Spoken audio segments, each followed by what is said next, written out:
Welcome to the Irish Occupational Therapy Podcast. This series 3, is focused on using occupational therapy wisdom to support parents with their child's development. So we'll be exploring key areas such as sleep, feeding, toileting, play, and communication with insights from experts in occupational therapy and other fields. Our goal is to normalise the challenges of parenting and provide practical tips and advice. You'll hear from dedicated professionals who will share their expertise and personal experiences to help you navigate the complexities of raising children.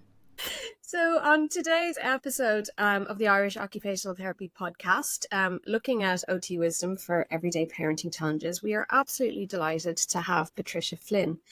Patricia is a perinatal and paediatric occupational therapist and researcher, and is a family sleep specialist. So sleep is an area for any parent will have been a challenge at some point, I expect. So you're really welcome, Patricia. We're delighted to have you. Thanks a million, Jen and Nadine. Just to start, tell us a little bit about your background and why what started you kind of being interested in researching parent and child sleep. Well, I suppose I've been an OT for ages, all of a sudden, over 20 years. And in those 20 years, I've worked across the lifespan. My first job was actually in palliative care, so end-of-life services. And now I'm working with babies and expectant parents and babies up until about preschool age, so around 4. And I've worked everywhere in between. Primarily mental health, so families around mental health, so child and adolescent and youth mental health. And as every OT knows, at every healthcare setting, sleep is an issue. And I'm a big fan of sleep myself. So really, it's always been something that I've always sought training on and further information reading. But then working with parents of new babies, it really comes to the fore. It's really what parents care about. That and feeding is the primary issue that new parents look for support in. And having my own babies at around the same time, I was working with that population, that group of parents really kind of brought it up as a personal and professional issue. And I just found the information I was looking for, it just isn't there as an OT, that meaningful evidence-based information that would allow me to make a positive impact with parents just wasn't there. So I did a lot of reading, I did a lot of courses, and I just decided to formalize that learning and also see if I could find the answers that I felt weren't already there. Patricia, a lot of us as occupational therapists work with children with additional needs. Where would you start with disrupted sleep patterns, some practical strategies? Where would a parent who maybe isn't accessing occupational therapy, where would they start off with? Where would the starting point be? Well, I think parents and children, whether you have a disability or not, whether whatever's going on in your life, you recognize your own expertise as the parent of that child. So sleep is one of those areas. We all do it. We all have an instinctive wisdom around sleep. And I think because there's so much information and opinions out there, parents have lost confidence in their own instincts and their own expertise. So what I would say, and it's my mantra, you'll hear me say it a lot in the next 20 minutes or so, is you tune out all those opinions and tune into your own child. So especially children with additional needs, those parents are such experts in the system, such experts in their own child's needs, that what we can do to help is say, okay, let's tune out all those opinions, tune into your own child and see what has worked in the past. What do you think will work in the future? And then let's see if we can help you support to meet your child's specific sleep needs. So the first step is looking at what are your individual child's sleep needs. Are they getting enough sleep? Is their sleep interrupted? And if not, then looking at strategies that you think will work, irrespective of whether people will say, well, that's the right strategy or not, or I suppose the dominant opinions. So really bringing it back to family-centered care and supporting parents to trust their own instincts. Okay. And can we maybe hone in then just, Patricia, on, settling, starting off the process of, okay, a child is having difficulty with actually getting to sleep. could we look at just like very simple takeaway points that a parent could maybe think about if that was the case, the difficulty in their home? Definitely. I think this is where OTs, this is our area of expertise, and we need to reclaim it away from just do's and don'ts around sleep hygiene that every parent knows. Every parent who has a child with sleep difficulties will have Googled sleep hygiene. So they're coming to you with that knowledge, and taking it away from that and looking at the individual participation in sleep preparation activities. So looking at, tell me about your sleep routine. Is there an issue there, do you think? And parents will very quickly say, there is, it's different every night, or it's stressful. And they say, no, we've got a beautiful routine and I love it. It's this time of connection. And then you move on to sleep participation activities and say, well, your child is waking up? Is your child waking up frequently? Do you have to feed them frequently during the night? And looking at that. And if you want, I suppose, one takeaway practical thing that will apply across the board is at nighttime, aim for calm around the same time. But in the morning, aim to get up at the same time. So aim, first of all, to wake at the same time, because you can't force your child to sleep. You can't force yourself to sleep. And the more you try to go to sleep, the harder it is to go to sleep. So aim for calm around the same time at night, not to get to sleep, and then aim to get up at the same time. And that naturally usually will help introduce a bit of predictability into the sleep routine. And also just getting that sleep times right. So are you expecting your child to sleep more than they need to? Because oftentimes people, again, accessing generic information or people's strong opinions, are told your child should sleep 7 to 7.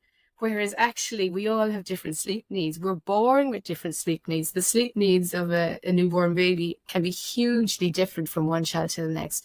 And the same with adults and same with children. So there's no one rule for what time they should go to sleep. You match your child's sleep needs and then look at introducing that routine and predictability, which takes out any stress. We'll aim for calm at whatever time suits, and then we get up around the same time. I think that really resonates with me, Patricia, because I remember when my children were young, so much guilt that I wasn't doing the right thing, and so much pressure of, yes, there was particular methods, and they leaving them to cry was one of them, and you have to do this. And I remember sitting outside, like literally crying, going, I'm doing the wrong thing, and feeling bad about that. And absolutely that probably rubbed off then on.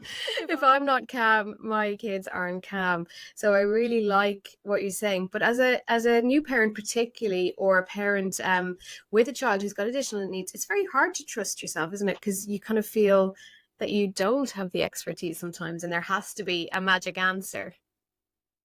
I love what you just said, Jen, because that's a shared experience. Almost all parents of babies and children, irrespective of their level of need, share that experience of generalizing their children's sleep performance to their own parenting competence. So I don't know what I'm doing wrong. Parents so often come to me for support and they say, I don't know what I'm doing wrong. I need to fix this sleep. And actually sleep, it's the same as our day to day. If we want good sleep every night, we're expecting to have good days every day. And that's not how life is. So sleep reflects what's going on during the day. And parents, a lot of people have interest in telling parents that sleep can be fixed and that you're doing things wrong. The amount of products and support services around sleep, very expensive. Sleep feeds into that. So there's an interest in keeping parents in that space where they don't trust their own instincts and they have to buy expertise and buy supports and equipment. And I think it's very much the same with parents of children with additional needs. Then the system, because they're on the receiving end of advice all the time, the receiving end of opinions all the time, that trust in their own instinct is eroded. And I think sleep really has fallen behind a lot of areas in early intervention, in that family-centered care really hasn't come into sleep advice, in that the professional's role should be to bolster up that confidence in their own expertise and their own skills, because we're not there at 2 a.m. in the morning when they have to problem solve how to support their child back to sleep. So really our role should be bolstering up those instincts. Say, you know your child better than I do. You care. Nobody else in the world cares for your child as much as you do. And there is expertise and wisdom in that. And you will have bad nights, and that's not your fault. And you will have good nights as well, and that's natural sleep, irrespective of your level of need or any diagnosis or your age. All our sleep goes through phases where it's disturbed, and then where we get back into a state where we're meeting our sleep needs again. So normalizing sleep disruptions and then again kind of reassuring parents that they bolstering up that instincts. But it's very difficult. I think there's a lot of external noise, especially online as well, saying around all aspects of parenting, saying you're doing this wrong, don't do this, if you're doing this, stop. And that's how they draw parents in who want the best for their children. There's also that voice of well-meaning family and friends as well as external. So you're getting opinions from all sides, and it is so hard to block that out and think about the individual needs of your own child. And Patricia, you talked there about we have good nights and bad nights, and sometimes when you're in that cycle of all the bad nights, you think it's never, ever, ever going to end. You're never going to get sleep. We're going to have this chronic sleep issue. What advice would you give to parents who feel really at the end of their tether and don't have the energy to make any differences because they are so sleep deprived? And I think that's exactly it, Aidy. And that's why my research was on parent-infant sleep, is that especially in the first 2 years, the infant sleep is inseparable from the parent's sleep. And you have to, and I think a lot of the interventions at the moment or the advice to parents will either prioritize the parent's sleep or prioritize the child's sleep.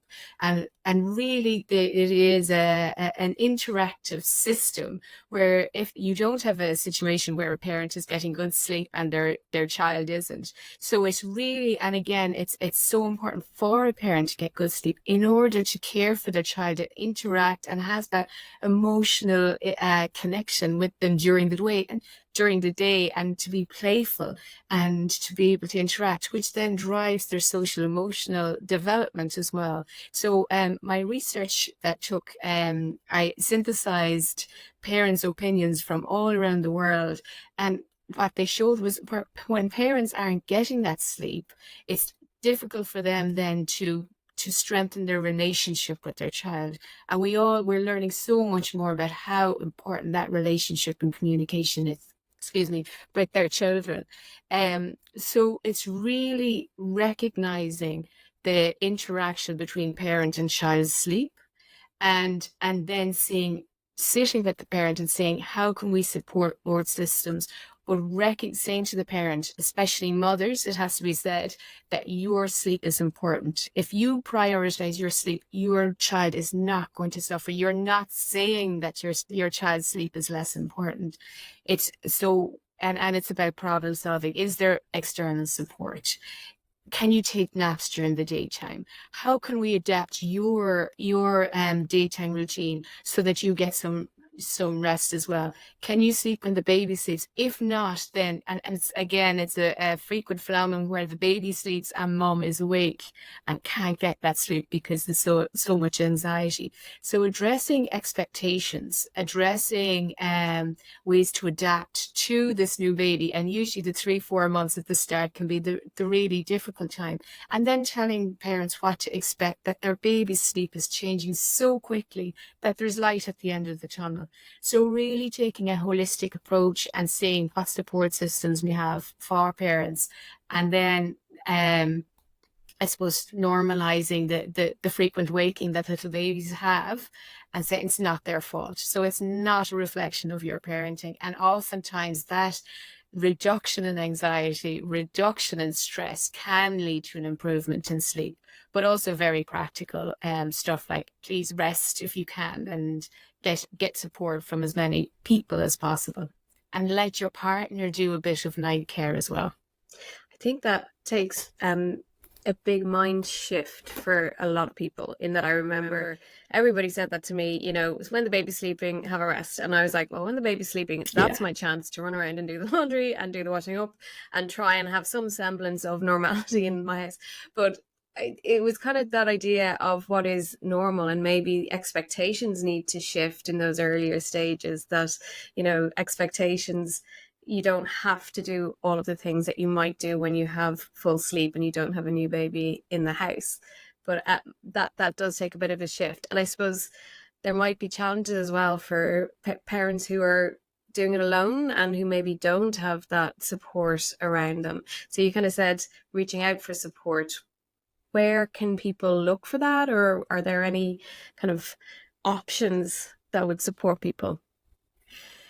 That's something, and people hate the advice, sleep when your baby's asleep, because it's like, well, I have to go to the toilet and I have to eat, and you know, you do have to do some things around the house, whatever. It is really difficult when you have a new baby, and that's the starting point that I always say to parents, that this is a shared experience. It's really isolating, it's really difficult, and what you've expected on your maternity leave, maybe it doesn't reflect the reality. So people say, what are you doing on your maternity leave? What are you going to do? And you know, people think they're going to do extra study, or you know, and the reality is that they don't have that time. And when your baby's asleep, they need support often. So you have a baby who'll only sleep in arms. And I work on an individual basis, saying, okay, let's look at the resources around you. And a lot of the work I do is with expat parents living in Brussels, so there's no family around them. They have no, and that was the situation I was in as well, no family around. But looking at, if needs be, looking at a carrier for your baby, so at least you have your arms free and you can get up and move around when they're asleep. There's looking at communities, reach out to mother and baby communities, that you've at least, if not, if you don't have the support, you have the empathy, you know, that this is difficult. And then I think oftentimes mothers can be reluctant to let their partners do the night caring as well, especially if they're breastfeeding, and looking around strategies around that. And I work with a breastfeeding consultant as well. So if that's necessary, to look at different feeding rate strategies. So maybe we can look at expressing milk and giving a bottle, or, you know, that dad will do it. But letting go, it's even when mums are exhausted, sometimes letting go and allowing someone to give them space, even to go out for a walk. I think that is often the big mind shift that needs to happen as well.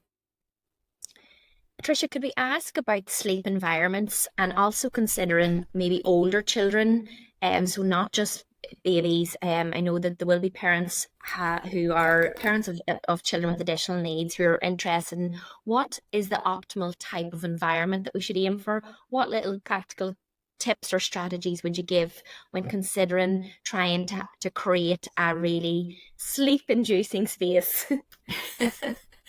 I think the first thing to do is just acknowledge the complexity of the sleep environments. So again, stepping away, every parent who's in front of an OT or who's listening now will know that that the lighting should be dark, that it should be an uncluttered room, that it should be a comfortable temperature. If their child is nervous about light, but a night light. So I think that information is so easily accessible, and very important. But we need to, I suppose, step beyond that and acknowledge how flexible, I suppose, home sleep environments are. In that, and what I mean by that is, with young children, oftentimes the child will start off in one bed and they'll go to sleep in their own bed, and halfway through the night they will come into the parents' bed, and you've three in the bed, but mum has a podcast in the morning, so mum needs sleep, and we get out of the bed and into the spare room. And then you'll have the sibling who wakes up and finds they're alone in their room and doesn't want to sleep alone, and will come into the spare bed to mum.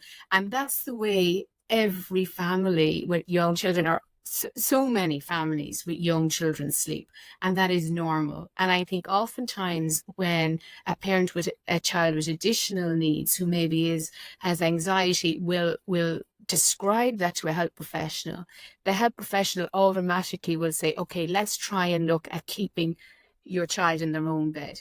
Now, if that's what the parent thinks will help both themselves and their child, absolutely look for strategies. Whereas if that is working, let's acknowledge that that's what many, many parents of small children are doing. So that's the complexity of the flexible sleep environment. Is it working for you? If yes, then continue with that. How do you know if it's working? Is your child well, and are they tired in the morning? Are they functioning? Is there, in terms of their interactions, in terms of their mood, in terms of their attention? So whereas a lot of times in health professional context, that will be assumed to be a problem. So you ask the parent, is that a problem? So I suppose, first of all, in terms of the physical environment, or like I said, in terms of the physical environment, acknowledge that kind of flexibility. And then the next thing is to look at the relational environment. So the relationship between yourself and your child really comes to the fore at certain pressure points, and going to sleep is one of them. So if you're frustrated, if there's a level of frustration that you feel your child should be going to sleep by themselves, or if there's a level of anxiety in your child that they can't leave you go, because sleep is a separation. Your child has to feel safe and secure in order to go to sleep. You have to feel confident that your child is safe and secure before they go to sleep. So any medical issues, if there's anxiety, and it's true for children who have medical needs, it's true for children who maybe spend time in the NICU, in the intensive care unit, children with apnea, any of those children with feeding difficulties, or any positioning aids, there may be an anxiety on the part of the parent. There may be an separation anxiety on part of the child, whatever. But talking about those relationship, there may be frustrations on either side. Why won't you stay with me? Or why won't you leave me go? And that interferes with bedtime routine. And then, like the sociocultural environment we're talking about, is how do you identify who culturally? And culture is so complex these days as well, because you have online tribes, and online tribes often dictate, where your child sleeps. Are you a bed sharer, or are you a sleep trainer, or, and talking these through. And I suppose as a professional, you think, oh my goodness, how can I deal with the complexity of this?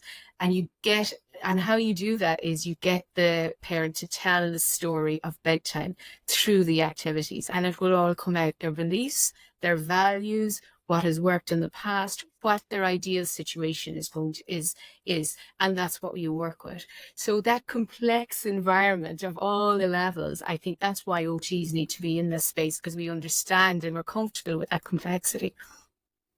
So it's back to individualization, isn't it? Really, it's moving away from the generic advice and finding what works for you and for your family, and being non-judgmental about it. I'm going to put that on a t-shirt, Aileen. Exactly. That's exactly it. It's about individualization, and sleep is a subjective experience. And it's so culturally influenced by culture. So there's no right or wrong. If there's any, and I suppose that's not promoted, because if there's no right or wrong, then you can't fix it. Sleep is never fixed. There's no answer. You can certainly improve things when things are not working for the child or the parent or the family. But it is the expertise and the experience in that subjective occupational experience lies within the family. And it's our job to say, okay, I know sleep. So I know my neurobiology of sleep. I know my development, how development impacts on sleep, and I know how maybe different conditions or medications might play out in sleep. But you know your sleep, and you know your family, and you know your ideal situation, and you know when you've all felt well. Everybody knows what good sleep is, and everybody knows when they're not getting it as well. And parents know that of their children. So it's a subjective experience, and that's what OTs are comfortable with. We're comfortable with that. Separate to age is a factor, and separate to diagnosis, it can be a factor, but it's not the primary factor. I do think it is helpful to have some kind of benchmarks though, because I remember one of my children who was diagnosed with celiac disease when she was about 14 months. And I was walking the floors with her, you know, when she was about a year old, and she just was not sleeping at all through the night. And now in hindsight, that was in relation to the fact that she was very unwell, but I didn't know that at the time. But I remember somebody saying to me, you know, that's not normal to still be walking the floors, you know, at the stage of a 1 year old. And I was so tired, I was like, I hadn't even clocked that, you know, what stage should I be at? And I suppose that's where the online communities come in a little bit as well, that we're kind of like looking for an answer, or, you know, what's going on? Is this normal compared to other people? So it sounds like having a health professional who's got the real kind of understanding of developmental stages can help to sort that out, rather than going for the, well, my friend down the road had this experience, so I should be having that experience. Yeah, and I think that's why I've called my practice No Sleep, is because it's an KNOW. Because first of all, it's the empathy, as in, I know how hard it is when you're not getting any sleep. And then but the important thing is to know your sleep. And while norms, the difficult thing with sleep is that norms don't reflect healthy sleep, because it's what most people are getting. But are most people getting good, healthy sleep in our society at the moment? We're not sure. But what I've got in my research, or what I've found in my research, is the range of sleep. Of course, there's a range of healthy sleep for different ages. And what's helpful to know is that in the first 3 months of life, the range of normal sleep is so varied that really what you need to do is tune into your child. Are they interacting well? Are they feeding well? And it's the same then. It gets a bit more, the range is narrower, but there's always a range. So are you within this range of, you know, average sleep duration? But also, what do you think? Is your child getting enough sleep? Can you manage the walking up and down? You know, does it feel like this is the right thing for you to be doing it at age 1 or whatever age it is? So it's really looking at those ranges, knowing that every child within those ranges is different, and then tapping into your own instincts. Does this feel like you're getting good sleep? And does it feel like your child is going to sleep with relative ease? So most children need support to go to sleep, whether that's just the bedtime routine, reassurance, because it is that separation. But does it feel, is it too demanding on you? So you define whether it's a problem or not. And you said sleep changes as well. So you kind of think you've nailed it. Yes, we're sleeping through the night, and then that might shift, and that's part of the process as well. That's part of the process as well. And that's where this concept of sleep regression comes in, and really doesn't explain what is happening. A sleep regression, and I've seen it put terror into the hearts of parents, where they think, I've just nailed it and now there's a sleep regression, I'm going to go backwards. Whereas that's not actually what's happening at all. Your sleep, especially in the first 2 years, but throughout life, is changing all the time. So your sleep needs are reducing, and a newborn baby sleep needs, they're over 24 hours. There can be 2 hours difference by the time they reach the 4-month mark. So, and this is the famous, 4-month sleep regression, whereas actually it's such a progression in development. What's happening is their circadian system is actually neurologically mature. So those connections are made. They're now producing their own melatonin. Their sleep is moving more towards nighttime, which is great. It'll take about 2 years or more to get there, but they're moving towards a more predictable sleep routine. And then the parent has to adapt to that. And there's so much going on. So it's a progression, and with every progression, there's a bit of disruption to sleep. And then you'll move into a new phase. And that's true of at any stage of childhood. And of course, children are always getting sick. They're starting school. They're going on holidays. The clocks change. All these things, you have a disruption. And it's not easy. but you will come out the other end. And oftentimes people are given strategies to do during those disruptions. Their child is working their way spontaneously out of those regressions, and then they think the strategy worked. But actually, it's trusting their child that, you know, you're getting better, or you've mastered rolling now, you're not doing it in your sleep anymore, or in the case for older children, you've settled into school now, or, you know, whatever it is that is disrupting their sleep. So what's going on during the day is reflected during the night. And it's I suppose there's some comfort to know when you've adolescents or children who don't tell you what's going on in school, that if their sleep is disrupted, it's a key that there's something else going on during the day. So processing new developments, even, because I would often find that I'll hear from parents saying that they go through a really disrupted sleep pattern and phase, but yet when they come out the other side, then there's lots of new milestones met, and it is worth it when they look back on that phase. Absolutely. And you can see it in younger children. It's really acknowledged by Brazelton with the touch points, or the or the Wonder Weeks kind of acknowledge that. But with older children as well, when they're pushed to learn, whether it's language or motor skills, that is rewiring of the brain. And when we process learning, sleep, we think, has a lot to do with processing learning, processing memories, integrating the learning. So anytime you're pushed to develop and learn, oftentimes that will then be processed to sleep. But also it increases sleep pressure, so that you know, your sleep fundamentally changes. You'll be exhausted, you'll go to sleep maybe a bit easier when you've done that involved learning. That cognitive load will actually improve sleep sometimes as well, but it changes, and then you get into a more predictable period again. Even that's like tweaking language is not a regression, it's actually progression. My child is developing. That just changes the way that you view that, which takes the pressure off. That especially if your child has additional needs. The word regression strikes fear into your heart. It's an awful word to use, and it's not reflected in the research at all. In fact, the opposite. It has been disproven that there's any regression at all.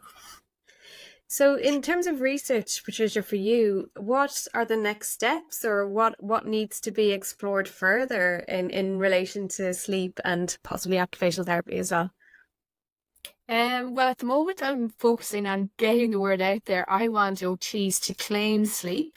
I want OTs to assess or evaluate sleep and focus their interventions in an occupation-centered way. So no longer taking other disciplines, you know, questionnaires or checklists, and no longer taking other disciplines approach to sleep, because so often what we're doing is we're tracking norms that maybe don't adhere to our clients' cultural beliefs or their own sleep needs.